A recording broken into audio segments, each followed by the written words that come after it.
నమస్కారం అండి. ఇప్పుడు పిఠాపురంలో వర్మ సపోర్ట్తో గెలిచిన పవన్ కళ్యాణ్, అదే జనసేన కార్యకర్తలు ఇప్పుడు పిఠాపురం వర్మ పైన తిరుగుబాటు జరుగుతుంది. రీసెంట్గా ఇప్పుడు పిఠాపురం వర్మ పైన కూడా దాడి చేశారు. సో దీన్ని ఎలా చూసుకోవచ్చు? ఫస్ట్ ఆఫ్ ఆల్ దాడి చేయాల్సింది కాదండి. దాడి చేయకుండా సామరస్యంగా తేల్చుకోవాల్సిన విషయం ఇది. అసలు ఆయనే ఎందుకని ఆ మాట మాట్లాడారు? ఆ మాట మాట్లాడాల్సిన అవసరం లేదు. ఎందుకంటే ఒక సభ అనేది జరిగే చోట అన్ని పోస్టర్లలో ఫోటోలు ఉండాలని గ్యారంటీ లేదు. కొన్ని ఫోటోలలో కొందరి ఫోటోలు ఉంటాయి, కొందరి ఉండవు. అది కామన్ తెలిసిన విషయం. అది దానికి ఇంత ఇష్యూ చేయాల్సిన అవసరం లేదు. ప్లస్ జనసేన సైనికులు కూడా దాడి చేయడం అనేది ఒక రకంగా అమానుష చర్య. అది అంటే పిఠాపురం వర్మ గారు ఏమన్నారంటే, సీఎంది చంద్రబాబు ఫోటో లేకుండా మీరు ఫ్లెక్సీలు పెట్టి ఏ ముద్రిద్దామని చెప్పేసి ఆయన ప్రశ్నించాడు.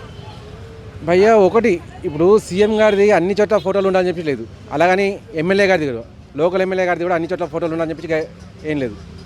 ఎవరిదైనా కానీ ప్రజలకు అనేది తెలియాలి. ఆ సభకు వచ్చే వాళ్ళు ఎవరైతే ఉన్నారో వాళ్ళకి తెలియాలి. వీళ్ళు ఎవరెవరు సభకు వస్తున్నారో, సభ ముఖ్య అతిథులు ఎవరు అని చెప్పేసి ఆ మాత్రం తెలిస్తే సరిపోతుంది.